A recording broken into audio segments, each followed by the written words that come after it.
Hey everybody, and welcome to the Faith and Fandom podcast. Hector Mirai here, reading a rough draft, early version of the chapter from Faith and Fandom Book 8, called Falcon and the Winter Soldier, Using Your Voice. This will be a rough recording, and also this will contain spoilers for all of Season 1 of Falcon and the Winter Soldier. So, you are warned, as this is fresh material. But just want to jump in and read this, and here we go. The speeches are always what made me love Captain America. From the fantastic one in Amazing Spider-Man 537, to the one in the Winter Soldier movie, to this one in Avengers Volume 5, number 34. I see someone who needs help, and I help. You think it's a weakness. You think it's simple, but you're wrong. It's what makes us human, which is exactly what we're supposed to be fighting for. I know who I am. I rescue the helpless. I raise up the hopeless. I don't measure people's lives. I save them. It's not just the skills of an orator that sell me, though. It's the fact that behind the speech is a heart that believes what they are saying in transparent honesty and the willingness to put action behind their words. As Sam was giving his speech to the GRC he had just rescued, I said out loud, "That's Captain America." Being a comic reader, I've known Sam was Captain America. I've long known Sam was Captain America. And at that point in the show, he had been wearing the costume for like 30 minutes on screen. But that was the moment I was overwhelmed and made that statement. As I sat watching the credits roll on Falcon and the Winter Soldier, Season 1, I wiped the tears from my eyes and told my girls sitting beside me on the couch, "See? That's so much better than if he would have just shown up in the costume with the shield. We have to understand someone's struggle before we truly appreciate them." And honestly, that's what makes Captain America great. The empathy and reckless compassion that comes with the mantle. And Sam showed that beyond the shadow of a doubt. Cap's speech, as well as the whole season, hit on things so on the pulse of our nation currently that the whole show looked like an EKG. In the last few years of my life, I've seen very public discourse over refugees. I've seen more and more mounting racial and social tension. I've seen more and more of what it looks like for people to become embittered to their nation and their brothers and sisters. So there was a strong sense of deja vu in this whole journey. The primary upfront antagonists of the story were the Flag Smashers, led by Carly Morgenthau, a group who had acquired super soldier serum and were using it to, air quotes, help displaced people as a result of the blip by making things the way they were during the blip, which is totally an understandable plight. Many people in this world feel like they have no place to go, no resources, or no place they belong. And that's without a blip level event happening. It also didn't help that the governments of the world weren't exactly bolstering empathy for the people being affected by their decisions. Helping refugees and the displaced is a good thing, right? Leviticus 19:33 through 34 says this: "When a foreigner resides among you in your land, do not mistreat them. The foreigner residing among you must be treated as your native born. Love them as yourself, for you were foreigners in Egypt." But damage was being done, lives were being lost, and the Flag Smashers drew the attention of Sam, Bucky, the newly shielded John Walker, and the GRC. Once Sam saw that this wasn't a plot by one of the big three, he wanted to take the route of less confrontation and try to reason with Carly and keep her from going down the road she was going. She had literally gotten lost in the ambition and execution of her convictions. And where John wanted to bash her in with a shield, Sam wanted compassion. Not saying we need to show mercy to every terrorist organization or condone their actions. But when we see someone who is truly lost, compassion isn't the wrong option. That's exactly what Jesus did when he saw a crowd of lost people clamoring for attention and miracles, but no real direction. Matthew 9:36 states, when he saw the crowds, he had compassion on them because they were harassed and helpless, like sheep without a shepherd.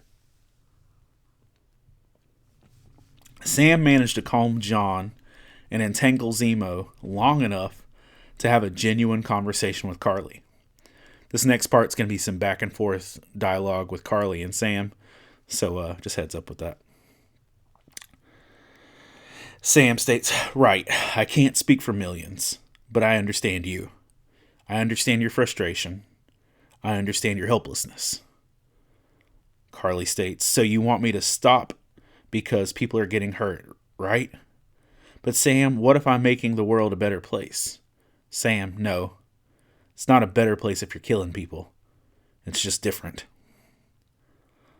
Carly, you're either brilliant or just hopelessly optimistic. Sam, well, can I be a little bit of both? Carly, no. Then a little further in the conversation. Sam, this guy I know who knows more about super soldiers than anyone else on the planet, he says you're a supremacist. Carly, me? Sam, yeah. Carly, that's ridiculous. Everything I do is to end supremacy. These corporations and the beasts who run them, they're the supremacists. Sam, so let me ask you. You have more serum, right? So, are you going to increase your army? You're killing innocent people. Carly, they're not innocent. They're roadblocks in my journey, and I'd kill again if I had to. Wow. No. I didn't mean it like that. You tricked me into sounding like... Sam, like what? Carly, the people I'm fighting are trying to take your home, Sam. Why are you here instead of stopping them? You know my sister's waiting for that exact same answer. That was Sam stating that. Sam, I'm not your enemy. I agree with your fight. I just can't get with the way that you're fighting it. And I'm sure she wouldn't either. Their conversation would quickly be silenced by a self-righteous Captain Walker. But Sam did more to slow Carly's downward spiral in a short conversation than all the battles it had taken. Carly even tried to play Sam's plight to her side. She knew that Sam was struggling too. A guy saved the world on a couple occasions, yet still couldn't get a loan, and was about to lose his family's legacy. Sam knew what it was like to be treated unjustly. But that doesn't mean you just attack. That means you try to speak up against the injustice. As Sam told Carly, he agreed with her fight, just not how she was fighting it. The Flag Smashers should never existed in the first place. Their governments, the GRC, and their leaders in general should have never allowed for people to be so easily cast aside. If the people who were responsible would have raised their voices, Carly never would have had to raise hers. Yes, I know I'm talking about a fictional group. That is the reality of things, though. The world is full of injustice and will remain full of injustice until there is a new heaven and a new earth. God places us here to be his hands, feet, salt, and light until this. The world has been saved from sin through Christ's death, but we are still living out the consequences of sin in the here and now. Seeking justice isn't always about stopping a bad guy, punching a villain, or deciding who carries your hero's legacy. It really does come down to using your voice, your heart, and your actions for those who cannot do it themselves. Carly was fighting for the displaced, but was causing more displacement in her wake. Sam fought to save the world, but his home and family were becoming forfeit in the process. Sam initially tried to lean on the fame of his heroic career to get his family the help they needed, but it didn't get him far. In the end, he had to raise his voice not in praise of his own acclaim, but in asking for help on his family's name. Raising his voice to his community did more than just relying on his own strength. The important thing is that he didn't stop and continued to use his voice for the big problems of the world and the local problems in his community. Our actions don't always have to take place on a global stage or with the whole world watching. They can be as small as raising our voices or awareness in our communities and homes. People of faith all across the world look at injustice and wonder why God doesn't do anything. But the reality is, if God's people can see injustice being done, then it's their responsibility to act. As Sam told his sister, what would be the point of all the pain and sacrifice if I wasn't willing to stand up and keep fighting? Learn to do right, seek justice, defend the oppressed, take up the cause of the fatherless, plead the case of the widow. Isaiah 1:17. Speak up for those who cannot speak for themselves. For the rights of all who are destitute, speak up and judge fairly. Defend the rights of the poor and needy. Proverbs 31:8-9. Religion that God our Father accepts as pure and faultless is this: to look after orphans and widows in their distress and keep oneself from being polluted by the world. James 1:27. This was a superhero show, and of course there would be major conflicts, battles, etc. Having a sincere conversation where everyone learns their lesson wouldn't be the most entertaining use of a Disney Plus subscription. So of course the battle ensues. There are the character-defining moments, the sparks of redemption, twists of betrayal, etc., etc. But the meat of the whole series happens once Sam lands with Carly's body and begins to have a dialogue with the leaders of the GRC. All those scriptures above about using your voice and speaking up for others, this was Sam's moment. The dude literally had been Captain America for 30 minutes and wasted no time using his voice to speak up. Not a popular move, but a right one. Sam, you have to stop calling them terrorists. Senator, what else would we call them? Sam, your peacekeeping troops carrying weapons and forcing millions of people into settlements around the world, right? What do you think those people are going to call you? These labels, terrorist, refugee, thug, they are often used to get around the question, why? LeConte, those settlements that happened 5 years ago, do you think it's fair for governments to have to support them? Sam, yes. Senator, and the people who reappeared only to find someone else living in their family home, they just end up homeless? Look, I get it, but you have no idea how complicated the situation is. Sam, you know what? You're right, and that's a good thing. We finally have a common struggle now. Think about it. For once, all the people who have been begging, and I mean literally begging you, for you to feel how hard any given day is, now you know. How did it feel to be helpless? Now, if you could remember what it was like to be helpless and face a force so powerful it could erase half the planet, you would know that you're about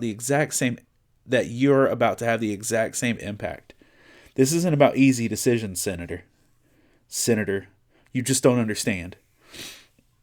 Sam, I'm a black man carrying the stars and stripes. What don't I understand? Every time I pick this thing up, I know there are millions of people out there who are going to hate me for it. Even now, here, I feel the stares, the judgment, and there's nothing I can do to change it. Yet I'm still here. No super serum, no blonde hair or blue eyes. The only power I have is that I believe we can do better. We can't demand that people step up if we don't meet them halfway. Look, you control the banks.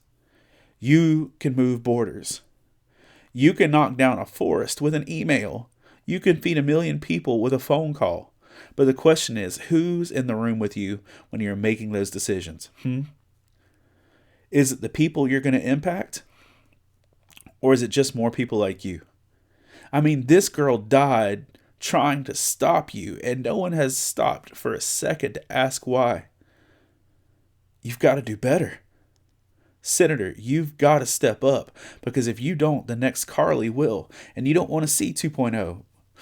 People believed in her cause so much that they helped her defy the strongest governments in the world. Why do you think that is? Look, you people have just as much power as an insane god or a misguided teenager. The question you have to ask yourself is, how are you going to use it? That's the reality of it. Are we willing to step up? Are we willing to use our voice? Are we willing to take an honest look at where we've been and where we are headed? Cap's speech in this moment to me was like a cultural milestone. I told a friend that I know it's idealistic and probably far from reality, but I would love to be able to see this moment in pop culture as the moment when the tide shifts, where we can all agree that our country and this world has elements that are broken, but that it and the people are in it are worth fighting for. That yes, we have a checkered past as a faith, as a nation, and as a species, but that it's still worth fighting for.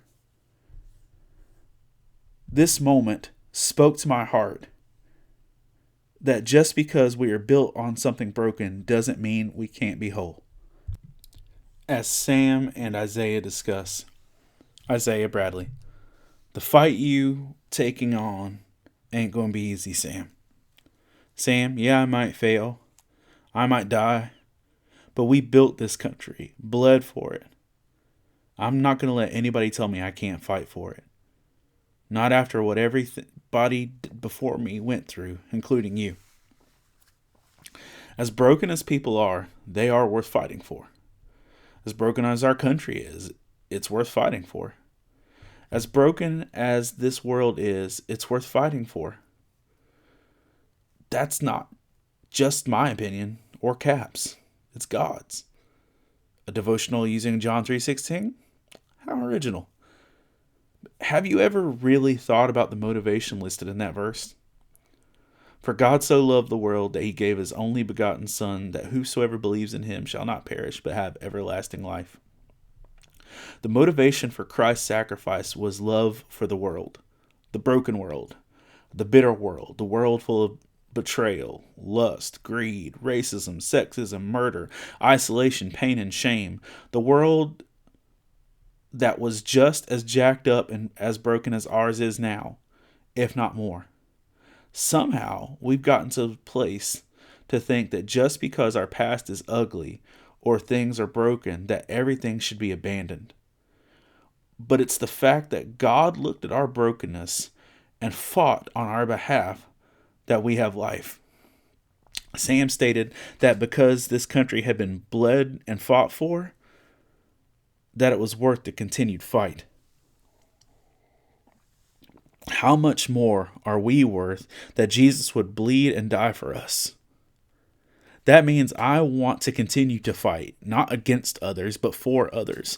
Not against others, but for others, for the broken, for the lost, for the hurting, for the displaced, for the villains, for the ones who would hate me. I want to fight for them, not by throwing a shield, although that would be awesome, but by caring beyond simple reactionary convenience and raising my voice even when it doesn't impact me, all because God says we are worth it. I believe Cap's words and his speech truly changed the outcome of their story. He used his voice at the right time. He spoke up for people in a way that made powerful people uncomfortable. He spoke up for people in a way that put his popularity and safety at risk, but he knew they were right words for the time, for the right time. The Bible teaches us to be equally wise with our words and how we use them and the opportunities we are given. Be wise in the way you act towards outsiders. Make the most of every opportunity. Let your conversation always be full of grace, seasoned with salt, so that you may know how to answer everyone. That's Colossians 4, 5 through 6. The question Cap left the GRC with was this: how are you going to use it? That's the question I leave you with. How are you going to use your voice? How are you going to use your power? How are you going to use your influence? Are you going to speak up for those whose voice doesn't travel as far as yours? Or are you only going to wait to speak up when it inconveniences you? The shield and wings don't make Sam Captain America any more than owning a Bible makes you a Christian. It's what you do with what you possess and how you wield it that makes all the difference. So that is the rough draft of that chapter. And it is available on our website, which is faithandfandom.org. And you can find it in the blog section there for book 8. You can also find it in the Marvel section if you click that as well. I just want to take a moment and thank our Patreon supporters for just helping make our fees and podcasting stuff possible. That is Zach Harris, Caleb Grimm, Jeanette Skaggs, Chris Poirier, Chris Cook, Jason Bullock, Christina Ray, Sarah Lewis, Rebecca Godlove, Adam Davis, and Stephanie Schwann. Y'all have been faithfully giving to Faith and Fandom for a hot minute, and I graciously appreciate you. If you would like to help Faith and Fandom continue with what it's doing, cons are still not super functional. And we would love any support that you would like to give. You can check that out at patreon.com/faithandfandom. But we graciously appreciate you listening and hope you enjoyed this and that it can be an encouragement to you. Have a great day.